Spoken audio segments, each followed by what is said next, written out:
ये कर्म योग क्या है? जब तक आपको ज्ञान का बोध नहीं होता, आप सच्चा कर्म नहीं कर सकते। ये सच्चा कर्म क्या है और कैसे करना चाहिए?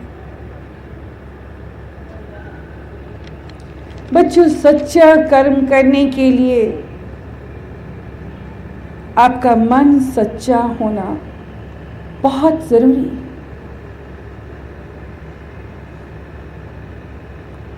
अंतर मन में शुद्धता होने, उसका स्वच्छ होना अति आवश्यक। वो कोई भी कर्म तब तक परवान नहीं चढ़ता अगर हमारे मन में, हम कर्म तो कर रहे हैं पर हमारे मन कर्म में नहीं है, हम विवश होकर कर रहे हैं। हमारे मन में ईर्ष्या है, हमारे मन में द्वेष है, हमारे मन में अनेकों प्रकार की शंकाएं हैं, हमारे मन में अनेकों प्रकार का दोष है। ऐसा कर्म करना सिर्फ एक नाटक है, हम कर्म करने का एक ढोंग करते हैं। सच्चा मन एक समर्पण, स्वच्छता और शुद्धता ही आपको गुरु के करीब ले जाती है, ईश्वर के करीब ले जाती है। कर्म करते समय आपके मन में श्रद्धा, आस्था और सच्चे भाव होना जरूरी है। बिना श्रद्धा के, बिना आस्था के वो पूजा परवान ही नहीं चलती। श्रद्धा और आस्था वो जज्बा है, वो माधुर्य है जो आपको गुरु के नजदीक ले जाता है। और यही श्रद्धा, आस्था एक दिन विश्वास में परिवर्तित हो जाती है। जब तक हमारे अंदर श्रद्धा नहीं, आस्था नहीं, डिवोशन नहीं, वो पूजा कैसे हो सकती है? वो पूजा परवान कैसे चढ़ सकती है? बच्चों, किसी भी कर्म को करने का एक नियम है। कृष्ण ने भी कहा कि कर्म की इच्छा, फल की इच्छा मत करे इंसान, जैसे कर्म करेगा वैसे फल देगा भगवान। यानी निष्काम भावना से सेवा करना और कर्म करना जरूरी है। निष्काम यानी बिना किसी कामना, बिना किसी इच्छा को रखे हम अपना धर्म का पालन करें।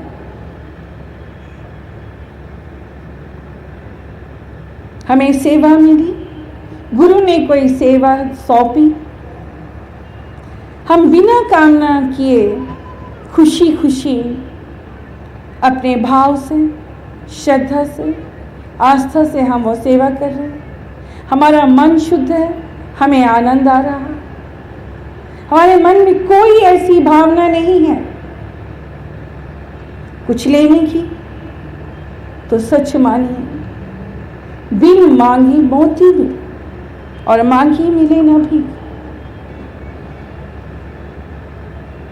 जब हम धर्म की राह पर चलते हैं तो स्वार्थ आड़े नहीं आना चाहिए। निस्वार्थ भावना से, निष्काम भावना से हमें कर्म करना चाहिए।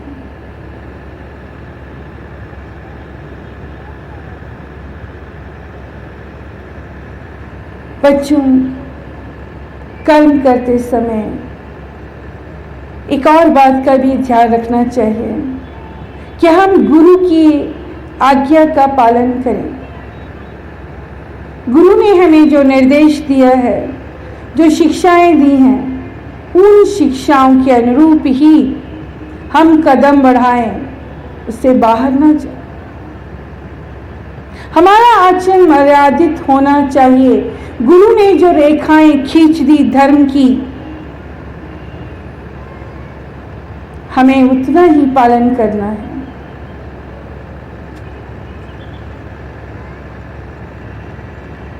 बच्चों, जो कर्तव्य निर्धारित कर दिया गया, जो कर्म आपके लेखे लगा दिए गए, जो सेवा आपको जितनी सौंपी गई, आप उसकी मर्यादा का उल्लंघन ना करें। फिर से दोहराना चाहेंगे, सेवा और सच्चा कर्म वही माना जाता है, वही कर्म पूजा और इबादत बनता है जहां श्रद्धा है, आस्था है, समर्पण है, सच्चा मन है, मन में शुद्धता है, निष्काम भावना है, बिना किसी स्वार्थ के आप गुरु की सेवा में लगे, गुरु की आज्ञा और हुक्म मान के लगे, अपने कर्तव्य का पालन कर रहे हैं, उसकी रजा में रहकर और मर्यादा का पालन करके। वही सेवा, वही कर्म पूजा है। हमें याद आ रहा है, कल हम जिक्र कर रहे थे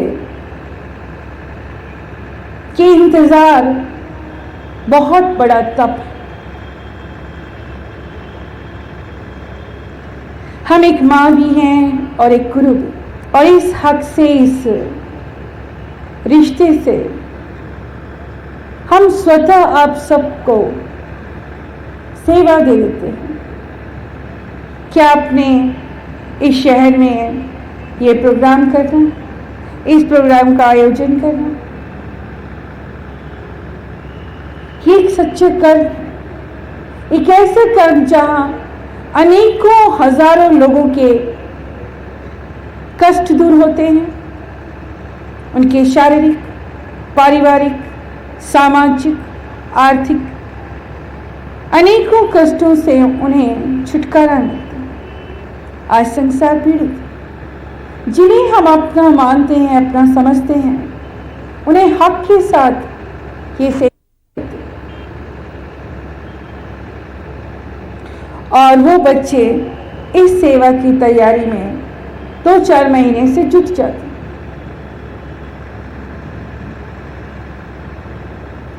ये सेवा, ये कर्म सचमुच एक ऐसी इबादत है जहां तन की सेवा भी आप करते हैं, मन की भी करते हैं और धन की। तन की सेवा में आप जुट जाते हैं, आपको क्या कार्यक्रम का आयोजन करें, आपका मन तब तक वही लगा रहता है जब तक कि हम पहुंच नहीं जाए।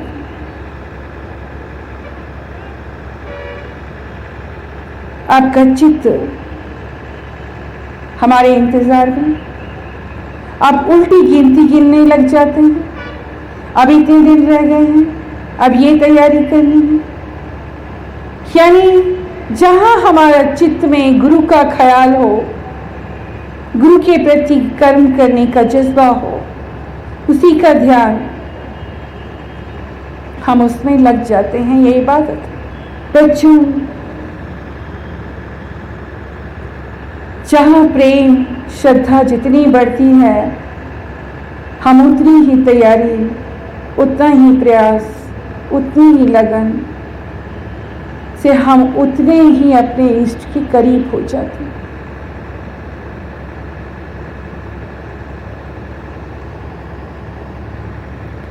शबरी,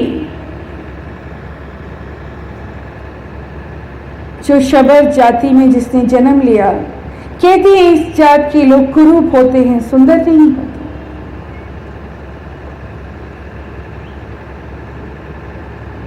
वो राम की सबसे बड़ी भक्त मानी जाती है और उसने राम को पाया। जानते हैं उसने कौन सा तप किया था? इंतजार, इंतजार जो सबसे बड़ा तप है। कहते हैं भोली भाली मन से बोली। शबरी जब बड़े होने लगी, माता पिता के लिए चिंता का विषय बन गई। वो कुरूप थी, सुंदर नहीं थी। माता पिता को चिंता सताने लगी, इसकी शादी कैसे की जाए और कहां की जाए, किससे की जाए। वो ईश्वर से प्रार्थना करते रहे और एक दिन आया जब शबरी की शादी निश्चित हो गई।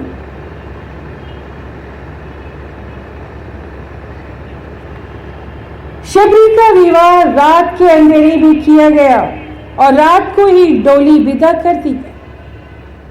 माता पिता को भय था कहीं ऐसा ना हो कि शबरी का चेहरा कोई देख ले और उसे छोड़ जाए। कहते हैं शबरी का विवाह हुआ और उसका पति उसे लेकर चल पड़ा। घनघोर जंगलों में वो रास्ता तय करते रहे। अर्धरात्रि में कहीं उसके पति की निगाह शबरी पर पड़ गई। शबरी का चेहरा देखकर ही वो डर गया कि वो इतनी कुरूप है और उसे छोड़कर भाग गया। एक घनघोर जंगल में अंधेरी रात में शबरी को तन्हा और अकेला छोड़ दिया। शबरी के पास कोई रास्ता नहीं था। माता पिता ने आज उसे विदा कर दिया था। जिसके हाथों सौंपा था वो आधी रात को छोड़ के भाग गया। सिर्फ राम नाम के सहारा और आधार उसके पास था। वो ईश्वर को पुकारने लगी, राम को पुकारने लगी, उसकी याद में खो गई। उस जंगल में बहुत से ऋषि रहते थे, महात्मा रहते थे। मतंग ऋषि ने शबरी को स्वीकार किया, अपने आश्रम में जगह दी, उसे माता पिता का प्यार दिया, शिक्षाएं दी। शबरी राम की भक्ति करती, राम का इंतजार करती और गुरु की शिक्षाओं के अनुरूप अपना जीवन यापन करने लग गई। बच्चों, उस जंगल में, उस पहाड़ी इलाके में ऋषि मुनि ब्रह्म मुहूर्त में स्नान करने नदी के तट पर जाया करते थे। पथरीला रास्ता पर शबरी, जिसे राम को पाने की चाहत थी, उसे अपने धर्म का ज्ञान हो चुका था कि बिना सेवा किए वो राम को नहीं पा सकती।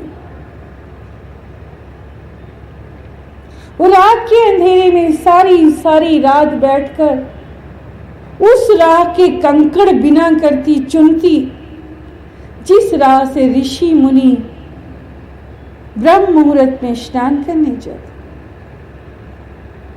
वो सारी रात कंकड़ उठाकर रास्ता साफ करती, कहीं उनके पैरों में कोई कंकड़ ना चुभ जाए। यहां तक कि रेत उठाकर नदी से लाती और सारे रास्ते पर रेत बिछा देती।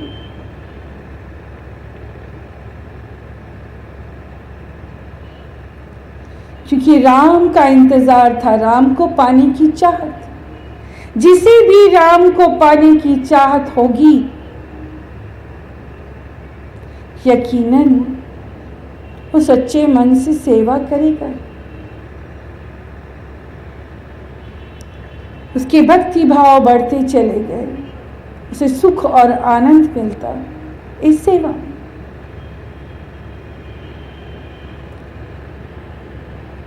एक समय आया जब मतंग ऋषि ने शबरी को बुलाया और कहा कि अब मेरे चलने का समय आ गया, शबरी रोने लगी।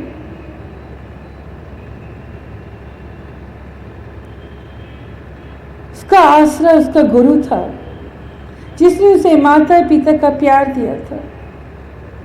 आज गुरु कह रहा है मेरा समय आ चुका है। गुरु ने जब शबरी को रोते हुए देखा तो कहा कि शबरी, तेरा इंतजार खाली नहीं जाएगा, राम अवश्य आएंगे। तू राम का इंतजार कर, मेरे जाने की चिंता मत कर। अब राम के आने की तैयारी कर, राम अवश्य आएंगे। ऐसा कहकर मतंग ऋषि ने अपने शरीर का त्याग कर दिया। पर शबरी अब राम का इंतजार करने लगी। हर दिन प्रतिदिन वो फूलों की सेज बिछाती, उस राह पर फूल बिछाती, सजाती जिस राह से राम आने वाले। प्रतिदिन फल तोड़ कर लाती, हर फल को अच्छी तरह धोती, साफ करती और उसके बाद चखती। कोई फल कड़वा, तीखा, फीका या बेस्वादा ना, वो राम को मीठे फल खिलाना चाहती थी। हर दिन उसने राम का इंतजार किया। जी हाँ बच्चों, शबरी का इंतजार पूरा हुआ। वो दिन आया जब वो प्रतिदिन की तरह आज फूलों की सेज बिछा रही थी। पूरी फूलों की सेज बिछाकर, सारा कार्य करके, फल रख के उस सेज को स्पर्श कर रही थी।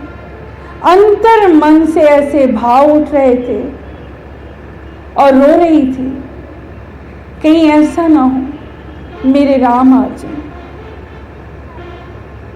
आंखों में आंसू थे, मन में विचार उठ रहे थे। ये आंसू कहीं राम के चरणों पे ना गिर जाए। ऐसा ही हुआ। आंखों में आंसू होने के कारण उसे धुंधला दिखाई दे रहा था। उसे पता भी नहीं चला कब राम आकर खड़े हो गए। आंसू में ही उसने देखा किसी के चरण हैं, वो राम के चरण थे। और सच ये है कि उसने अपने आंसू से राम के चरण धो डाले, चरणों से लिपट गई, बिलखने लगी, जिस राम का उसे बचपन से इंतजार था। राम ने भी उसे उठाकर हृदय से लगाया और शबरी की पूजा परवान चली। शबरी ने वो सारे फल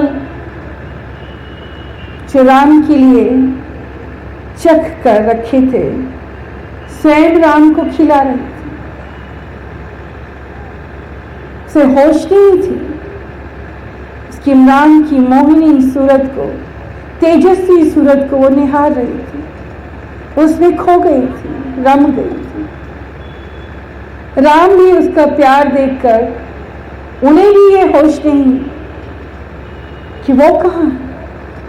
रमन शबरी जो फल खिला रही थी, राम खाते जा रहे थे। इस तरह शबरी की पूजा परवान चढ़ी, उसे राम से उसका मिलन। बच्चों, हर गुरु यही चाहता है कि आपका ये जीवन धन्य हो। आपको ये जीवन परमात्मा की प्राप्ति के लिए मिला है और आप माया मोह के बंधन से छूटकर आध्यात्म को अपनाएं और अपने घट में उस तत्व ज्ञान को पा सके, जो आपके घट में ही है, जो गुरु कृपा से ही और सच्चे कर्म करके ही आप प्राप्त कर सकते हैं। तो ये था आज का प्रवचन जो आज आप सबके सम्मुख रखा। बच्चों, अब ये माँ आप सबको ढेर सारी दुआएं देना चाहेंगी। यह कहना चाहेंगे कि आपके वो समस्त शारीरिक कष्ट, चाहे कैंसर हो, अल्सर हो, हार्ट की समस्त बीमारियां हो, हड्डियों की बीमारियां हो, श्वास की बीमारी हो, अस्थमा हो, आँखों की बीमारी हो, त्वचा रोग हो, हार्ट में होल हो, यह समस्त ऐसी बीमारियां जिससे आप गुजर रहे हैं, शुगर, बवासीर, पथरी, जिसका हम नाम लें या ना लें, कि बहुतों पर ईश्वर की कृपा भी होगी